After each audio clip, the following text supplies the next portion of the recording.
a mandioca? A mandioca é interessante. A mandioca é uma cultura milenar, se podemos dizer assim, né? Porque é uma cultura indígena, né? E se adaptou também à nossa região cultivada. E as primeiras indústrias aqui Sim, sim.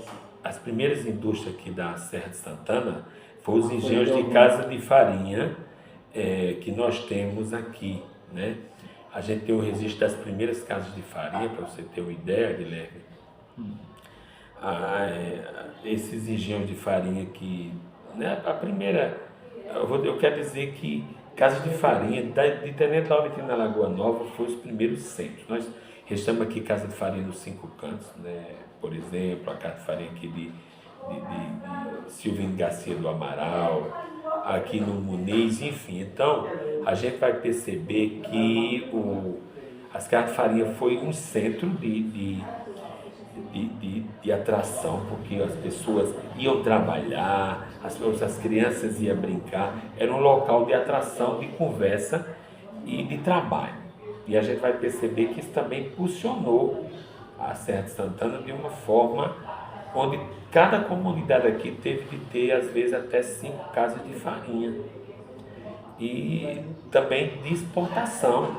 Quantos caminhões e caminhonetes não saíram aqui carregados de farinha para a região do litoral, para Natal, para as Ceasas, para Mossoró, para Caicó. E hoje é comum você encontrar gomas em Souza, na Paraíba, com rótulo de Tenente Laurentino. Hoje nós temos uma fábrica de goma importante, nós temos, aliás, indústria de goma com rótulos, né?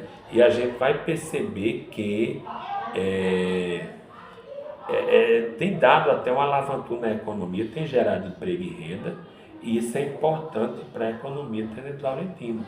Ela começou de uma forma manual, as pessoas peneirando goma no rodo, né? Mas essas casas de farinha ganham uma dimensão tão importante que as tecnologias e a indústria, né?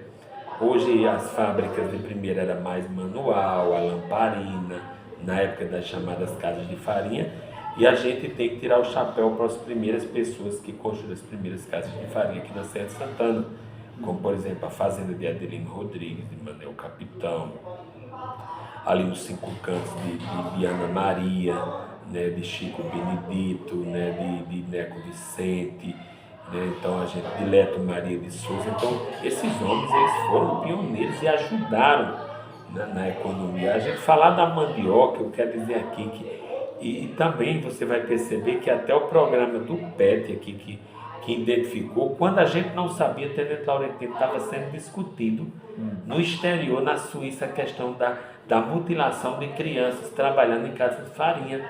Foi uma notícia que saiu na revista Veja, na época, nos anos 90, que crianças estavam sendo mutiladas.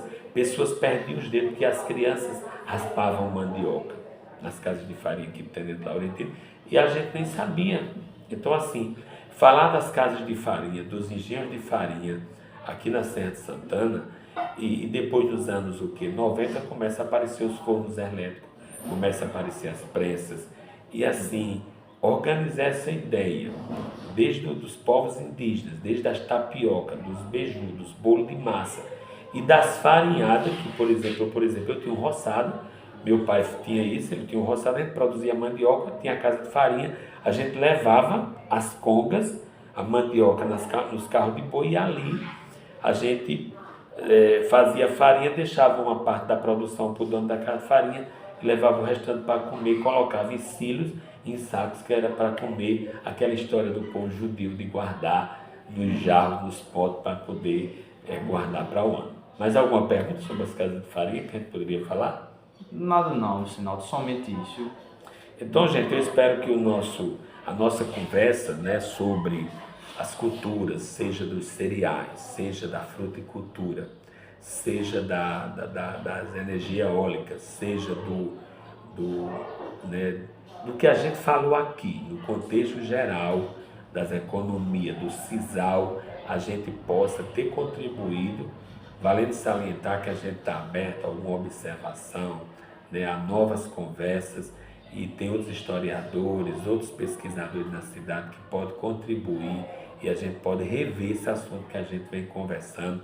Eu peço desculpas se eu citei alguém, se eu deixei de citar alguém, mas muitos homens e mulheres da Serra de Santana deveriam ser registrados como baluartes na construção da história desse município, também o poder público, homens que ajudaram na introdução, governos de estado que também trouxeram casas de farinha, incentivaram, né, instituições como a Emater, né, governo federal que também apoiaram essas políticas para que a nossa região tivesse esse alavanco. Valeu, Guilherme, você é um grande, é um aluno que ajudou e o grupo que está fazendo e a disciplina, ok? Obrigado, Sinaldo.